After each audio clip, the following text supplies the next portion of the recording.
A ship rounds a headland, and the crew sees the Indian Ocean stretching to the horizon. They've sailed 10,000 miles from Lisbon. They've lost half their men to scurvy, storms, and hostile coastlines. They've been at sea for 10 months, and they've just done something that every merchant, every emperor, and every geographer in Europe said was impossible. They've sailed from Europe to Asia. The year is 1498. The world is about to change more in the next 50 years than it changed in the previous 1,000. And the entire thing started, all of it, because a trade route died.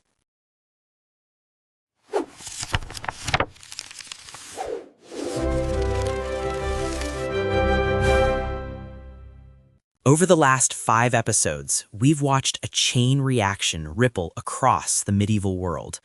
The Mongols destroyed Baghdad. The Mamluks broke the Mongols. Baibars destroyed the Crusaders. The Mongol Empire tore itself apart. Timur rose from the wreckage and killed 5% of the world's population.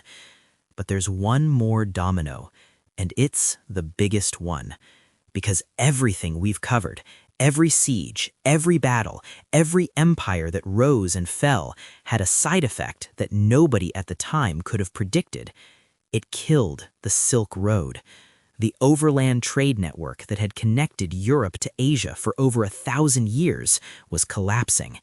And when it finally died, it forced one tiny, desperate kingdom on the edge of Europe to do something insane. Get on boats and try to sail around an entire continent to reach the spice markets of Asia. That kingdom was Portugal, and what they did next, almost by accident, created the modern world. This is the final chapter. This is how everything connects. To understand why Europeans got on boats, you need to understand what they lost when the Silk Road died. And to understand that, you need to understand what the Silk Road actually was. Because it wasn't just a road. It was the internet of the ancient and medieval world, a network of overland trade routes stretching from China to the Mediterranean, passing through Central Asia, Persia, and the Middle East, connecting every major civilization on the Eurasian landmass. Silk, obviously, but also spices, pepper, cinnamon, cloves, nutmeg, which in medieval Europe were worth more per pound than gold, paper, gunpowder, porcelain, glass, precious stones, and ideas, mathematical concepts, astronomical knowledge, medical techniques, religious philosophies, all flowing back and forth along the same routes as the merchandise. For Europe specifically, the Eastern trade wasn't a luxury, it was an economic lifeline. European cuisine, European medicine, European technology, European religion, all of them depended on goods and knowledge that came from the East. Pepper alone was so valuable that it was used as currency in parts of medieval Europe. Venetian and Genoese merchants had built enormous fortunes and enormous political power by controlling the European end of this trade network, buying Eastern goods in the ports of the Levant and selling them across the continent at massive markups. Now, we've spent 5 episodes watching the forces that destroyed this system. The Mongol civil wars fragmented the Pax Mongolica, the brief period when unified Mongol rule made the overland routes safe for merchants. Timur's campaigns devastated the Central Asian cities that served as the Silk Road's waypoints. Samarkand thrived because Timur forced it to, but the broader network was shattered by his wars. And then came the final blow. In 1453, the Ottoman Empire conquered Constantinople. This is one of the most famous events in Western history, the fall of the last remnant of the Roman Empire, the end of the Byzantine state. But its economic consequences are what matter for our story. The Ottomans now controlled the Eastern Mediterranean. They didn't cut off trade entirely, that's a myth that oversimplifies the situation, but they did impose heavy taxes, regulate trade flows, and establish monopoly conditions that drastically increased the cost of Eastern goods reaching Europe. European merchants who had been buying spices and silk through relatively open markets now faced a single powerful gatekeeper who set the prices and the terms. The cost of pepper in European markets roughly doubled in the decades after Constantinople's fall. Other Eastern goods became even more expensive, and European economies, which had spent centuries building themselves around access to these goods, started to choke. This is where Portugal enters the story. And to understand why Portugal, of all places, became the country that changed the world, you need to understand how utterly insignificant Portugal was. In the mid-1400s, Portugal had a population of roughly 1 million people. It was the poorest kingdom in Western Europe. It had no major industries. Its agricultural land was limited and poor. It had exactly one geographic advantage. It faced the Atlantic Ocean. And it had one prince with an obsession that everyone around him thought was insane. His name was Prince Henry, later known as Henry the Navigator, though he personally never sailed farther than Morocco. Henry became convinced, starting in the 1410s and 1420s, that Portugal could bypass the entire overland Silk Road by sailing south along the African coast, around the continent, and directly to the source of the spice trade in Asia. This was, by the standards of the time, a genuinely crazy idea. Nobody knew how far South Africa extended. Nobody knew if the Atlantic connected to the Indian Ocean.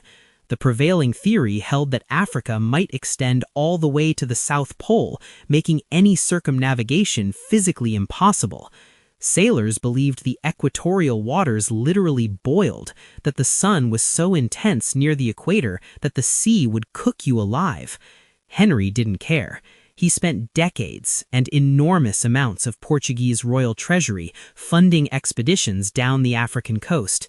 Each expedition pushed a little further south, each expedition brought back a little more information, and each expedition cost money that Portugal barely had, funding a project whose success was entirely theoretical. Henry the Navigator died in 1460 without ever seeing his project succeed. He'd spent 40 years and a fortune on it. But here's what most people don't realize. Portugal didn't stop. Henry's successors kept going, not because they were visionaries, because they were trapped. They'd invested so much money, so many lives, so many decades, that turning back meant admitting it was all for nothing. The sunk cost fallacy, applied to an entire nation, was about to reshape the planet. Decades after Henry's death, Portuguese exploration accelerated, driven not by idealism but by the crushing economic logic of a kingdom that had bet everything on a sea route to Asia and couldn't afford to lose. In the 1470s and 80s, Portuguese captains pushed past the equator and discovered that the sea didn't boil. They pushed past the tropical coast of West Africa into the waters off modern-day Angola and Namibia. Each voyage was a gamble with men's lives. Scurvy killed more sailors than storms. Navigation technology was primitive. Captains sailed by the stars, by dead reckoning, and by gut instinct. Ships were small, barely 70 feet long, carrying crews of 30 to 50 men packed into spaces that would be considered inhumane for livestock. Supply chains were non-existent. Once you sailed past your last known port, you were entirely on your own. If you ran out of food and water, you died. If your ship's hull rotted in the tropical heat, you died. If you misjudged the winds and drifted into the open Atlantic, you died. And the Portuguese lost ships and men constantly, dozens of vessels and hundreds of sailors over the decades, swallowed by the ocean without a trace. But they also learned. Each expedition brought back knowledge of wind patterns, ocean currents, coastline geography, and the crucial realization that the African coast eventually curved eastward. Africa had a bottom. The sea route to Asia was theoretically possible. In 1498, a Portuguese captain named Bartolomeu Diaz became the first European to round the southern tip of Africa. He reached the Indian Ocean side of the continent, proving definitively that the Atlantic and Indian Oceans were connected. He wanted to keep going. His crew, exhausted and terrified after months at sea, forced him to turn back. But the proof of concept was established. The route existed. It could be sailed. And now the race was on, because Portugal was no longer the only country paying attention. In 1495, 4 years after Diaz rounded Africa, a Genoese sailor named Christopher Columbus convinced the Spanish crown to fund an even crazier idea, sailing west across the Atlantic to reach Asia. Columbus, of course, didn't reach Asia. He reached the Caribbean and thought it was Asia, a mistake he never fully accepted.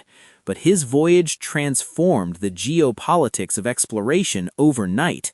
Suddenly, Spain, which had been focused on its own internal wars, was a player, and Spain's entry into the game forced Portugal to move faster, to get to Asia by the African route before Spain figured out what Columbus had actually found and pivoted to competing for the same markets. Meanwhile, something else was happening that gets overlooked in every standard telling of this story. Portugal's decades of African coastal exploration hadn't just been about finding a route, they'd been building an infrastructure of exploitation. Along the West African coast, the Portuguese had established a string of trading posts, the most important being Elmina, built in 1482 on the coast of modern-day Ghana. These posts traded European goods for gold, ivory, and enslaved human beings.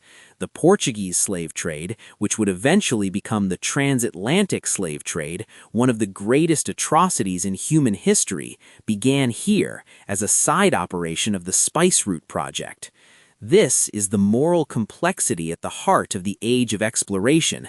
The same voyages that discovered new trade routes and opened up the world also established the infrastructure of colonialism and slavery that would devastate Africa, the Americas, and Asia for centuries. The age of discovery was also an age of dispossession. The European textbook tells you about brave explorers. It doesn't tell you about the trading posts that sold human beings to fund the next expedition south. Both things are true. Neither should be told without the other. By the mid-1990s, Portugal was ready for the final push. King Manuel I, who had inherited the throne and the 80-year project that came with it, selected a minor nobleman named Vasco da Gama to command the expedition that would either vindicate everything Portugal had invested or prove it had all been wasted. Da Gama was chosen not for his charm or diplomacy, by all accounts he had neither, but for his toughness. He was stubborn, ruthless, and willing to use violence to get what he wanted. In July 1497, da Gama sailed from Lisbon with 4 ships and approximately 170 men. The voyage took 10 months. Da Gama sailed down the African coast, rounded the Cape of Good Hope, crossed the Indian Ocean with the help of an Arab navigator, and on May 20th, 1498, dropped anchor at Calicut on the southwestern coast of India. 80 years after Henry the Navigator first sent ships south, after thousands of dead sailors and dozens of lost ships, a Portuguese fleet was sitting in an Indian harbor. The Silk Road had a competitor, and nothing, absolutely nothing, would ever be the same. What happened after da Gama reached India was not a polite introduction of European trade to Asian markets. It was an invasion disguised as commerce. Da Gama arrived in Calicut expecting to be received as a representative of a great European power. The local ruler, the Zamorin, was unimpressed. Portugal's trade goods were laughable by Indian standards: cheap cloth, coral beads, and honey. Indian merchants openly mocked them. The established Arab and Indian traders who controlled the Indian Ocean spice routes saw the Portuguese not as partners, but as pests, unwelcome interlopers who had nothing of value to offer and no understanding of how the existing system worked. Da Gama left India humiliated, but he came back, and when he came back, he came with cannons. This is the crucial turn that transformed Portuguese exploration from an economic project into an imperial one. Portugal couldn't compete commercially, they didn't have goods that Asian markets wanted, so they competed with violence. Portuguese ships were smaller and fewer than the Arab and Indian trading vessels that dominated the Indian Ocean, but they had a decisive technological advantage: naval cannon. European shipbuilding had evolved to integrate heavy guns into ship design, a development driven by centuries of European naval warfare in the Mediterranean and Atlantic. The Arab and Indian trading dhows were built for cargo capacity and sailing efficiency, not for combat. They had no answer for a Portuguese carrack that could stand off at range and blast them to pieces. In 1502, on his second voyage, da Gama demonstrated what this meant.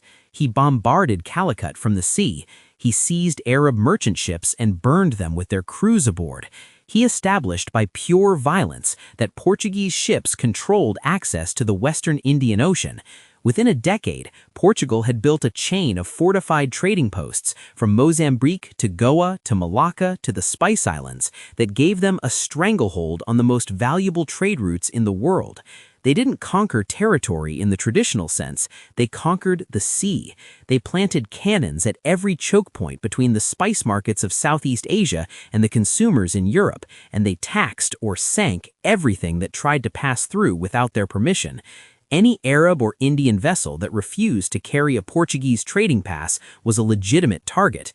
It was the first maritime empire in history, an empire built not on land but on choke points, not on territory but on control of movement, and the profits were staggering. The price differential between spices bought at source in Southeast Asia and sold in European markets was often 100 to 1. A single successful voyage could pay for itself many times over. Portugal, a kingdom of 1 million people with no natural resources, no significant army, and no previous history of imperial ambition, became, almost overnight, one of the wealthiest states in Europe. And the model they created, naval power projection, fortified trading posts, control of maritime choke points, extraction of wealth from non-European markets through a combination of trade and violence, became the template. Every European colonial empire that followed, the Spanish, the Dutch, the English, the French, copied the Portuguese playbook. The entire European colonial system that would dominate the world for the next 5 centuries was invented by a tiny kingdom on the edge of Europe that was just trying to buy pepper without paying Ottoman markup. In 1490, the Indian Ocean trade was entirely controlled by Arab, Indian, and Chinese merchants who had been sailing those waters for centuries, sophisticated, experienced, and deeply connected to the markets they served. They had developed complex systems of credit, insurance, and partnership that made their trade networks among the most advanced commercial operations in the world. By 1515, Portugal, a country most of these merchants had never heard of, controlled the major choke points. By 1550, European maritime powers were operating on every ocean on the planet. The center of global economic power, which had been located in Asia and the Middle East for essentially all of recorded history up to that point, shifted permanently and decisively to Western Europe, and it shifted not because Europeans were smarter or braver or more civilized. It shifted because a trade route died, a desperate kingdom got on boats, and a technological advantage in naval gunnery turned out to be worth more than centuries of cultural and economic superiority. And now we can see the full chain, the chain that connects every episode of this series into a single, unbroken line of cause and effect. Möngke Khan dies in 1259. The Mongol Empire fractures into 4 warring khanates. The Silk Road, which depended on Mongol unity for its security, begins its long, irreversible decline. Timur rises from the wreckage, and his campaigns devastate what's left of the overland routes, destroying the Central Asian cities that had served as the trade network's waypoints. The Ottomans, whose own rise was delayed by Timur's victory at Ankara, eventually conquer Constantinople in 1453 and control the eastern Mediterranean, imposing monopoly conditions on what remains of the east-west trade. European economies, built over centuries around access to Eastern goods, suffocate under rising prices and shrinking supply. Portugal, desperate, tiny, strategically irrelevant, with nothing to lose and one geographic advantage, sails south. 80 years of incremental exploration along the African coast. Gama reaches India in 1498. Portugal builds the first maritime empire. The model is copied by Spain, the Netherlands, England, and France. The colonial age begins, and the world you live in, with its European language dominance across 6 continents, its national borders drawn by colonial powers in European capitals, its global trade still flowing through the maritime choke points Portugal first identified, its persistent and deeply entrenched economic inequality between the former colonizers and the formerly colonized, is the direct, traceable, documented consequence of a chain reaction that started when a Mongol army rode through the gates of Baghdad in February 1258.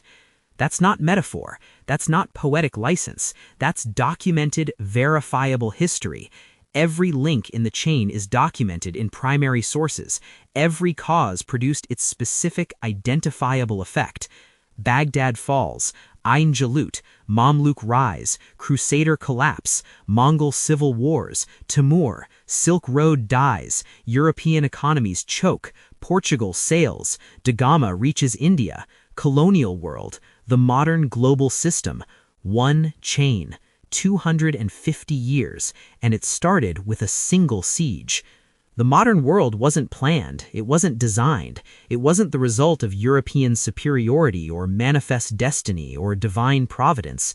It was an accident, the unintended, unpredicted, and utterly uncontrollable consequence of a cascading series of events that nobody at the time could have foreseen and nobody afterward could have reversed.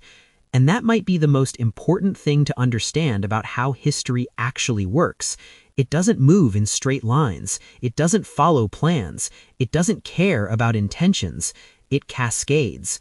One event triggers another, which triggers another, and before anyone realizes what's happening, the world has been completely and irreversibly remade. Here's what 6 episodes of history have taught me. We want history to have heroes and villains, winners and losers, neat narratives with beginnings and endings. It doesn't. It has chain reactions. A Mongol general burns a library in Baghdad, and 250 years later, a Portuguese sailor rounds the Cape of Good Hope. A slave soldier wins an impossible battle in Palestine, and a century later, Europeans are colonizing 3 continents. Nobody planned any of it. Nobody controlled any of it.